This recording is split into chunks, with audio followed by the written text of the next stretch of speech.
Un bureau assis debout, c'est pas forcément meilleur pour la santé, et pourtant moi j'en ai acheté un, et j'en suis très content, et du coup dans cette vidéo on va voir si c'est un bon investissement ou non, et ensuite je vais vous aider à trouver le bureau qui est fait pour vous. Même avec un bureau assis debout, la plupart des gens vont quand même passer 80% de leur temps à travailler assis.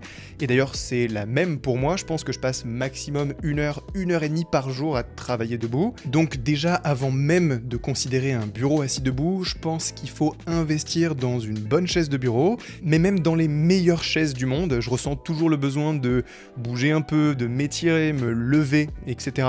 Et du coup, avoir un bureau qui me permet de directement travailler debout, c'est très naturel en fait.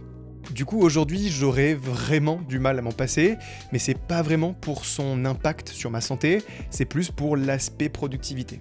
Il y a pas mal de recherches qui ont été faites sur le sujet, et globalement, le fait de pouvoir travailler debout améliore la productivité, la concentration, l'énergie au travail. Et si vous voulez plus d'infos, je vous ai mis dans la description des liens vers des recherches médicales qui vont beaucoup plus en profondeur sur le sujet. Tout ce que j'ai lu, ça faisait beaucoup penser à ma situation.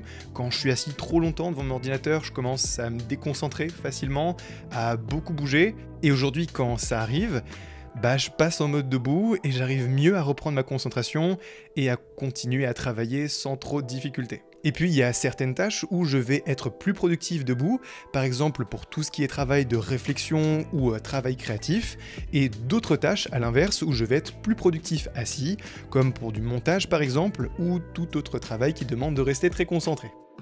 Après, c'est vrai, utiliser un bureau assis debout, ça peut avoir un impact positif sur la santé. Personnellement, j'ai vu quelques améliorations, mais c'est surtout parce que j'essaie de rester le plus actif possible. Là encore, il y a beaucoup d'études qui ont été faites sur le sujet, et pour faire simple, rester assis, en soi, c'est pas mauvais pour la santé. Ce qui est mauvais, c'est de ne pas avoir d'activité physique, de ne pas bouger. Et justement, l'intérêt d'un bureau assis debout, c'est qu'il l'aide à être plus actif. Donc si vous voulez avoir un réel impact sur votre santé, il faut trouver des moyens pour rester actif, en s'étirant souvent, en bougeant un peu, et surtout en switchant régulièrement entre la position assise et debout. Comme je vous ai dit, moi je travaille peut-être 1 heure, 1 heure et demie par jour devant mon ordinateur, mais c'est jamais plus de 10-15 minutes d'affilée, ce qui fait que je suis tout le temps en train de switcher entre les deux, et quand je suis debout, j'essaye de trouver des moyens pour bouger plus en travaillant. D'ailleurs, je vous recommande ce petit kit de massage, déjà parce qu'il fait beaucoup de bien, mais surtout parce qu'il oblige à rester en mouvement quand on travaille debout.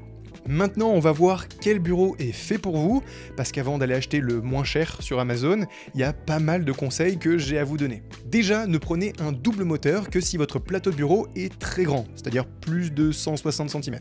Parce que dans ce cas-là, un simple moteur pourrait surchauffer, mais sinon, c'est pas vraiment nécessaire de prendre plus. Ensuite, cherchez des bureaux qui ont une structure écartable et pas fixe. Vous pourrez écarter la structure pour qu'elle soit parfaitement à la taille de votre plateau, et donc avoir une bien meilleure stabilité, ce qui n'est pas forcément le cas de tous les modèles. Maintenant, pour le choix de la télécommande, et c'est très important, prenez une télécommande avec des boutons mémoire. Si vous passez plusieurs fois par jour entre la position assise et debout, ce que je vous recommande du coup, et que vous devez à chaque fois attendre 15-20 secondes à côté de votre bureau pour le faire, ça va vous rendre fou, et surtout la différence de prix entre les deux, généralement elle est d'une dizaine d'euros, et du coup ça vaut vraiment le coup. Pour ce qui est du plateau de bureau, je vous recommande de ne pas l'acheter directement à la marque qui va vendre votre bureau assis debout, parce qu'ils les vendent généralement entre 80 et 150 euros pour une qualité assez moyenne, alors que chez Ikea on va avoir des plateaux de meilleure qualité pour beaucoup moins cher. Et sinon, moi, il y a 2 bureaux que je vous recommande particulièrement. Le EF1 de chez Flexispot pour les monomoteurs, et le deuxième, c'est le EB2, c'est celui que moi j'utilise parce que j'avais besoin d'un double moteur.